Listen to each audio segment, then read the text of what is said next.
बिहार गांव में एक वर्मा नाम का जमींदार रहता था। वह बहुत ही अमीर था। उसे स्पोर्ट्स कार का बहुत ही शौक था, इसलिए वो अक्सर कार रेस में जाया करता था। वह गरीब लोगों के लिए दान धर्म करते करते देखते ही देखते सारे पैसे खत्म हो गए।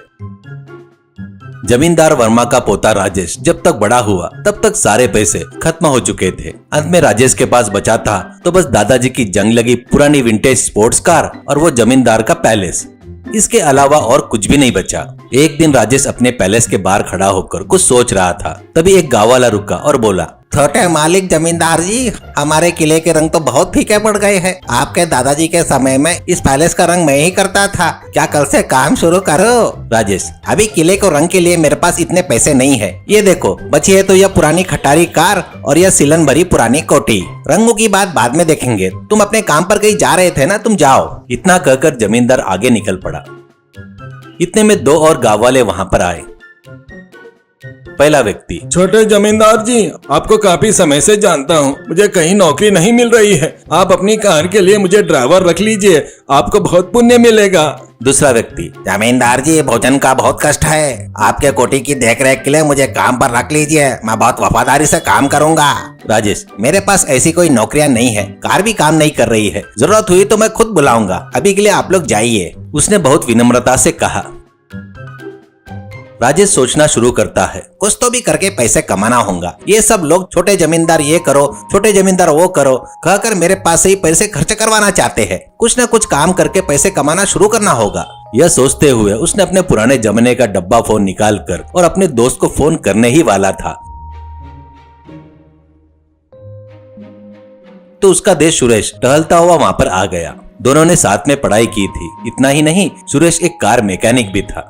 सुरेश राजेश के साथ खड़ा हो गया। फिर सुरेश ने कहा, अरे छोटे जमींदार जी, सड़क पर आ गए क्या आप? राजेश, अरे यार, मेरे दादाजी के दादाजी ने ये सोचे बिना कौन अपना है कौन पराया है, दान धर्म किए, और अब मेरे पास एक पैसा न सोना। जो भी मुझे मिलता है ना, कहता है हमारे पुराने किले को रंग करवा दो, कार ठीक करवा लो, यह खर्च करो, वो खर्च करो। और पैसा खर्च करने के लिए होने भी चाहिए ना। ऊपर से कुछ लोग काम मांग रहे हैं, कुछ लोग कहते हैं ड्राइवर की नौकरी चाहिए। मैं क्या करूं, मुझे तो कुछ समझ में नहीं आ रहा है। अब तो मैं जमींदार भी नहीं रहा, एक आम आदमी हूँ। सूरज, अरे तुझे तरह तरह का खाना बनाना आता है ना, एक अच्छा रेस्टोरेंट शुरू करते हैं। राजेश, अब रेस्टोरेंट खोलने के लिए भी पैसा चाहिए ना यार। सुरेश, एक काम करते हैं, तुम्हारे पास तुम्हारी पुरानी विंटेज कार है ना, उस कार को ठीक करके उसे किचन में बदल देंगे। राजेश, अरे वाह, बहुत अच्छा विचार है, और वो भी तुम्हारे हाथ का ही काम है ना, जल्दी काम शुरू करो।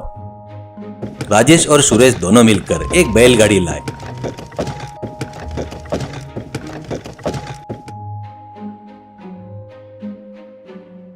कार को उसे बांध दिया और सुरेश के गैराज में लेकर गए।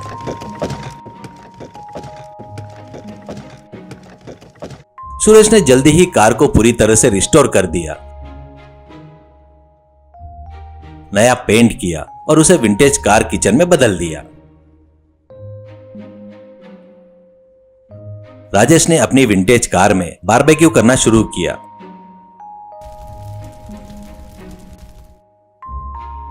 उसी गांव में दो दोस्त उनके घर के सामने खड़े होकर बात कर रहे थे। एक दोस्त, चिकन कबाब की महक कितनी अच्छी है, हमारे गांव में किसी ने 5 स्टार होटल खोला है क्या? दूसरा दोस्त, अरे तुझे पता है क्या, कल छोटे जमींदार ने अपनी पुरानी विंटेज स्पोर्ट्स कार को किचन में बदल दिया है, शायद उसी में चिकन कबाब बन रहा है, आज ही शुरू हुआ है। पहला दोस्त, तो तुरंत कबाब खाना ही पड़ेगा, चल जल्दी चलते हैं। दोनों जल्दी जल्दी चलते हुए राजेश की विंटेज कार जीटीए चिकन कबाब बारबेक्यू सेंटर के पास पहुंचे।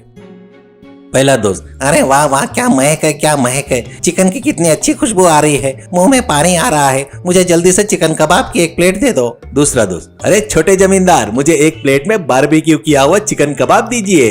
सूरज, हमें भी छोटे जमींदार क्या, vintage car GTA barbecue chicken वाला कहकर बुलाओ। पहला दोस्त, तुम कुछ भी बुलाओ यार, पहले मुझे मेरी प्लेट में कबाब दे दो, मुझसे रहा नहीं जा रहा है। राजेश ने दोनों को चिकन कबाब दिया। उत्सुकता से उन दोनों ने बारबेक्यू चिकन खाना शुरू कर दिया। पहला दोस्त, अरे ये चिकन कितने टेस्टी है, 5 स्टार होटल जाने पर भी ऐसा स्वाद नहीं मिलेगा। सूरज, और क्या सोच रहा है, हमारे छोटे जमींदार के हाथ से बने चिकन कबाब का मतलब? हाँ भाई, जिंदगी में हर किसी को एक बार तो ये चिकन खाना ही चाहिए, स्वर्ग दिख रहा है भाई। उस दिन धंधा काफी अच्छा हुआ। राजेश को काफी पैसा आया। सूरज, पैसे कमाने की तुम्हारी इच्छा पूरी हुई ना, अब तुम्हें कोई चिंता नहीं है। दूसरे दिन शाम को विंटेज कार चिकन कबाब बारबेक्यू बनना शुरू हुआ। बहुत से लोग आकर चिकन कबाब खा रहे थे।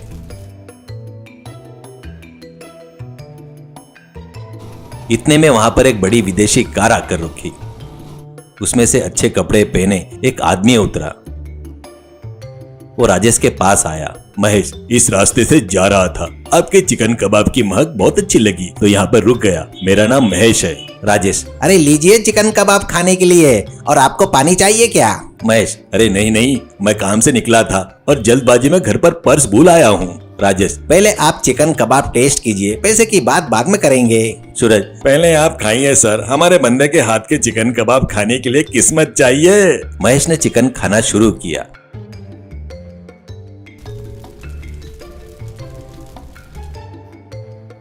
महेश, इस बारबेक्यू में बने चिकन कबाब बहुत ही स्वादिष्ट है। सूरज, हमारे बंदे के हाथ से जो भी पकवान बनते हैं वो उतने ही टेस्टी होते हैं, ऐसे वैसे नहीं, ऐसा कुछ भी नहीं, सब कुछ बढ़िया बनता है। महेश, इस आसपास में कोई पुराने जमाने का जमींदार का पैलेस है क्या? राजेश, किस लिए पूछ रहे हो सर आप? महेश, मैं फिल्म के लिए लोकेशन ढूंढ रहा हूँ, अभी भी उस पुराने जमाने के जमींदार के पैलेस के लिए ढूंढ रहा हूँ। इस तरफ आया हूँ, जितना किराया चाहिए उतने देने के लिए तैयार हूँ। सूरज, अरे आप चिंता मत कीजिए, ये हमारे राजेश बाबू यही वो जमींदार है, वक्त की मार है इसलिए कबाब बेच रहे हैं। आप चाहे तो शूटिंग के लिए हमारा पैलेस इस्तेमाल कर सकते हैं। महेश, अरे बहुत बढ़िया, क्या अपन एक बार जाकर जमींदार का पैलेस देख कर आए? राजेश, ये व्यापार खत्म करके हम पैलेस ही जाएंगे। आज आप हमारे अतिथि हैं, हमारे साथ ही रहिए।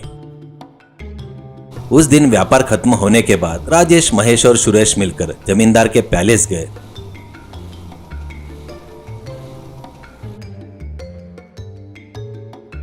वो पैलेस देखकर महेश बोला, महेश, इस पैलेस के अंदर की मेज, कुर्सियां और फर्नीचर बहुत अच्छा है। बाहर की तरफ अगर रंग भी करवा दिया जाए तो दीवारें सुंदर दिखेगी। राजेश, इतने बड़े पैलेस को रंग करवाना मतलब बहुत खर्चा होगा, वो अभी मेरे बस की बात नहीं है। महेश, आप हमें एक अच्छा पैलेस दिखा रहे हैं, यही काफी है। मुझे इसके लिए जो पेंटिंग चाहिए वो सब हम शूटिंग के समय पर खुद करवा लेंगे। ये लीजिए एडवांस। महेश ने कुछ पैसे एडवांस की तौर पर राजेश को दे दिए। महेश, शूटिंग के समय में कम से कम 100 लोग के लिए सुबह का नाश्ता, दोपहर का खाना और रात का डिनर सब आप ही को तैयार करके देना होगा। बीच बीच में स्नैक्स, चाय, कॉफी, कोल्ड ड्रिंक्स और फलों का जूस आपको ही सप्लाई करना होगा। इसके लिए जिस दिन के पैसे उसी दिन दे देंगे। उसके बाद महेश अपनी कार से वहां से चला गया। उसके अगले दिन से शूटिंग शुरू हो गई। सबको चाहिए था सुबह का नाश्ता, दोपहर का खाना और रात का डिनर, बीच बीच में स्नैक्स और फलों का जूस। ये सब राजेश ने अपनी रिस्टोर हुई विंटेज कार किचन से सप्लाई किया। वह खाना खाकर फिल्म शूटिंग के लिए आए लोगों को राजेश ने बनाए सो चिकन कबाब और तरह तरह के खाद्य पदार्थों का स्वाद चखा और उन्हें बहुत पसंद आया। उसकी वजह से उन्होंने अपने एप्पल फोन, सैमसंग फोन से और मोबाइल फोनों से खाने के वीडियो बनाकर सोशल मीडिया पर डाल दिए। वह सभी वीडियो वायरल हो गए। खासकर शूटिंग के लिए आई फिल्म की हीरोइन चमकी चमेली राजेश के पास आई। चमकी चमेली, आपने बनाए खाने की चीजें बहुत टेस्टी है, मुझे खाने में बहुत मजा आया। क्या आपने इससे पहले किसी 5 स्टार होटल में काम किया है क्या, भारत में या अमेरिका में काम किया है? सुरेश, हमारे राजेश को उतना सीन नहीं है, किसी 5 स्टार या विदेशी होटल में काम नहीं किया है, वो सब खुद प्रैक्टिस करके सीखा है। दूसरे भाषा की हीरोइन होने की वजह से चमक चमकीली को सुरेश ने क्या कहा समझ में नहीं आया, क्योंकि वह हीरोइन अमेरिका में पैदा हुई और पली बड़ी थी। उसे हमारी भाषा उतने अच्छे से नहीं आती थी। तब राजेश ने अपने बारे में उस फिल्म हीरोइन चमकी चमेली को विस्तार से बताया। यह सुनकर हीरोइन राजेश से प्यार में पड़ गई। उस दिन उसने राजेश को शादी के लिए प्रपोज भी कर दिया। सुरेश, राजेश, तुम्हारे विंटेज कार ने तुम्हारी किस्मत बदल दी। अब तुमसे ज्यादा किस्मत वाला इस दुनिया में कोई नहीं है। बेचारा राजेश बहुत शर्मा रहा था। राजेश ने उस हीरोइन से शादी कर ली।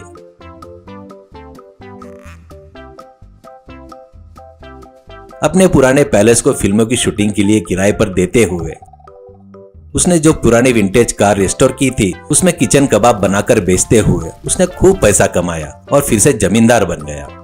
उसने कई लोगों को काम भी दिया